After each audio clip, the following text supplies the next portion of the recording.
नमस्कार दोस्तों, स्वागत है आप सभी का मेरी कहानियों में।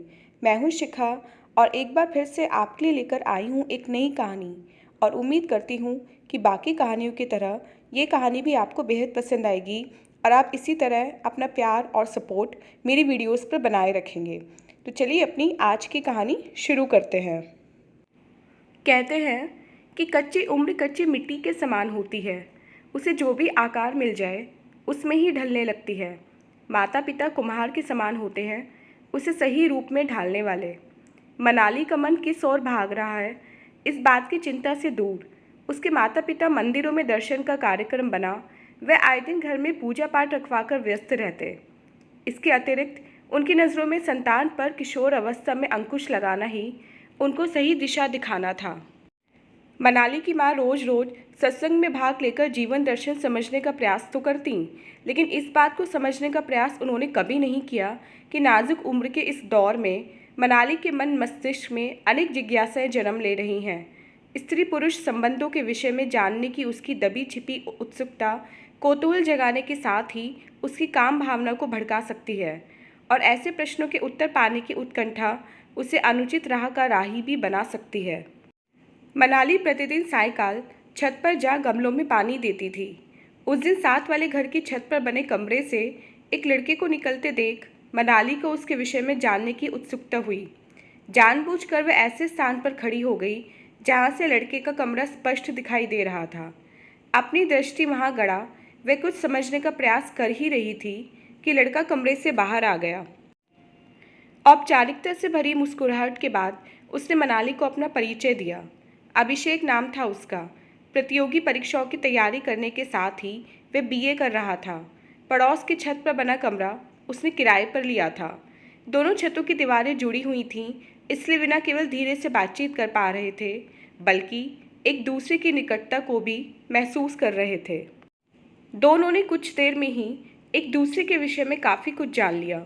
अभिषेक फिल्में देखने का बहुत शौकीन था। अपने लैपटॉप पर अक्सर रात में वे इंग्लिश फिल्में वे वेब सीरीज़ देखा करता था। मनाली से उसने एक विशेष वेब सीरीज़ का जिक्र किया जो टीनेजर्स के लिए बनी थी। अभिषेक की बातें सुन मनाली का दिल भी उस सीरीज़ को देखने के लिए मचल उठा। अभिषेक ने उसे यह कहते हुए कि कल उसका ऑफ डे है, उसे अपने कमरे में अगले दिन आने का निमंत्रण दे दिया। अभिषेक से हुई उस छोटी सी भेंट ने मनाली को अंदर तक हिला दिया। बार बार उसे वह पल गुदगुदा रहा था जब अभिषेक से बातें करते हुए दीवार पर रखे उसके हाथ अभिषेक के हाथों को छू रहे थे। अगले दिन मम्मी के मंदिर जाते ही वह छत पर चली गई। अभिषेक के साथ सीरीज़ देखते हुए मौज मस्ती करना मनाली को बहुत भा रहा था। बार बार अभिषेक उसे किसी बहाने हौले से छू लेता। वह अभिषेक की बातों का रस ले रही थी तो अभिषेक की नज़रें उसकी देह का। जाने का समय आया तो अभिषेक ने एक बड़ी सी चॉकलेट मनाली को उपहार स्वरूप देने के लिए निकाली और पैकेट खोल एक टुकड़ा तोड़कर मनाली के होठों से लगा दिया। मनाली अब सारा दिन छत पर आने की फिराक में रहती, कभी पढ़ने के बहाने तो कभी माँ की निगाहों से बचकर बिना कोई बहाना बनाए। जानती थी कि मम्मी तो सीढ़ियाँ चढ़कर आएंगी नहीं। अभिषेक अक्सर कमरे में ही होता था। लगभग हर मुलाकात में कोई न कोई गिफ्ट पाकर मनाली स्वयं पर ही इतराने लगती थी। वह अब सूरजमुखी बन जाना चाहती थी, अपने सूर्य का प्रकाश पाकर खिल जाना चाहती थी। उसे अब ऐसी धूप की चाह थी जो खिला दे उसका अंग अंग, सहला दे उसका तन, खिल जाए उसकी पंखुड़ी पंखुड़ी। अभिषेक भी तो यही चाहता था। 2 दिन में ही मन का संबंध तन का रिश्ता बन गया। अपने मन में घुमड़ रहे प्रश्नों का उत्तर खोजने मनाली रिश्ते में डूबती चली गई, लेकिन दोनों के बीच अब संवाद केवल शरीर की भाषा में होने लगे। मनाली कुछ संतुष्ट थी तो कहीं असंतुष्ट भी। उसे लगने लगा था कि अभिषेक भी वही पुरुष है जो अपनी शारीरिक भूख शांत कर रहा है। वे कभी कुछ पूछना भी चाहती तो अभिषेक उत्तर ही नहीं देता था। धीरे धीरे नौबत यहाँ तक पहुँच गई कि कभी कभी उसकी इच्छा ही नहीं होती थी अभिषेक के पास जाने की, मगर उपहारों के लोभ में वह फंसती ही गई। कभी महंगे कॉस्मेटिक्स, कभी कमरा सजाने का सामान, तो कभी ब्लूटूथ ईयरफोन जैसी वस्तुएं। मनाली की अलमारी भरती जा रही थी। और फिर एक दिन अभिषेक बिना बताए चला गया। मनाली को समझ आ गया कि अभिषेक भी आखिर वही पुरुष निकला कुछ देर बाद जब मन शांत हुआ तो हार में जीत ढूंढते हुए बोली, सौदा बुरा भी नहीं रहा। कितने सारे गिफ्ट्स तो दिए हैं उसने मुझे। अलमारी खोलकर एक दृष्टि अभिषेक द्वारा दिए उपहारों पर डाल में मुस्कुरा दी। 12वीं का परीक्षा परिणाम आया तो मनाली को बहुत कम अंक प्राप्त हुए। किसी कॉलेज में प्रवेश न मिल पाने के कारण उसे ओपन यूनिवर्सिटी में दाखिला लेना पड़ा। वहाँ प्रत्येक शनिवार और रविवार को सुबह से शाम तक कक्षाएं होती थीं। मनाली का घर यूनिवर्सिटी से दूर था। सुबह 8 बजे प्रारंभ होने वाली कक्षा में उसका जाना लगभग असंभव था। उनके दूर के एक रिश्तेदार यूनिवर्सिटी के पास रहते थे।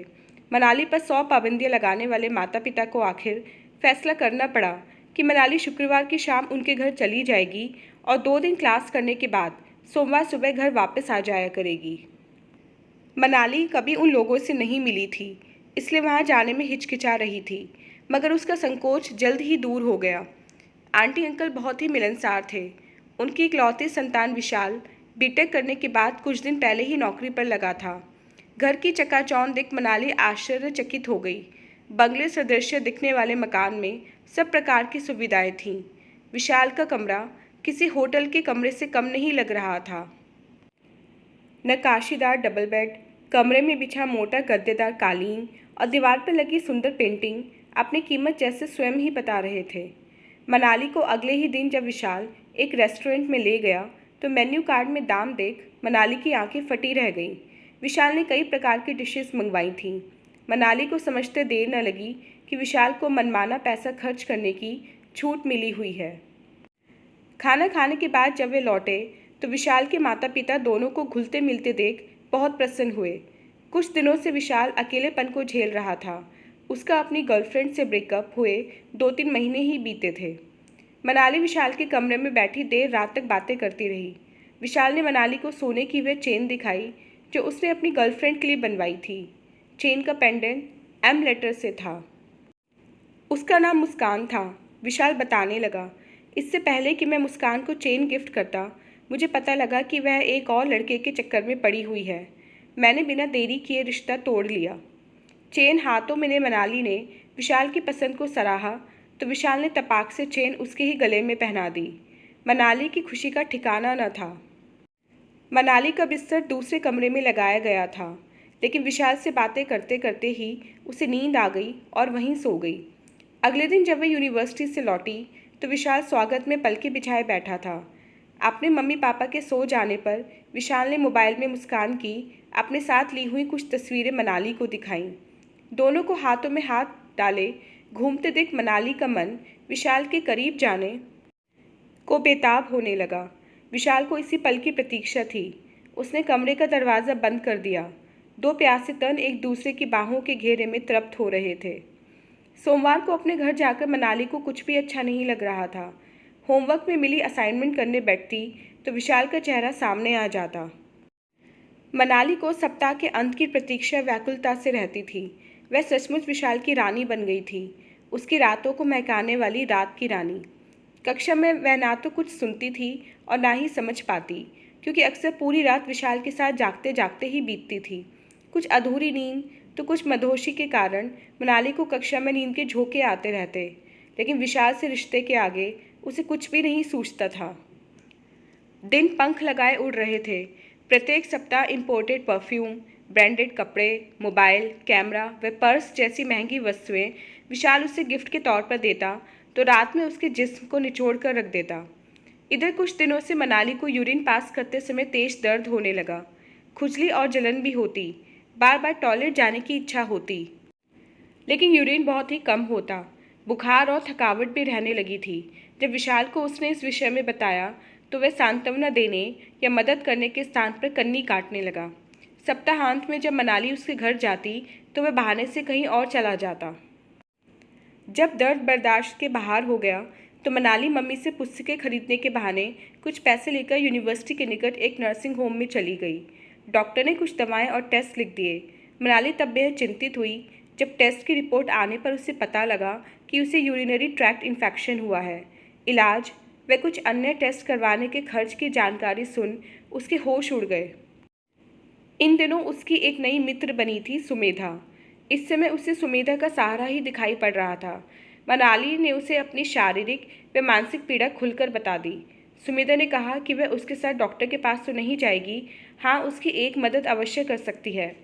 सुमेधा के पिता पुरानी वस्तुओं का व्यापार करते हैं, उनसे कहकर वह मनाली को उपहार में मिली वस्तुओं की अच्छी कीमत दिलवा सकती है। अंततः मनाली को अपने सभी गिफ्ट बेचने पड़े। उनसे मिले रुपयों से वह इलाज करवाने लगी।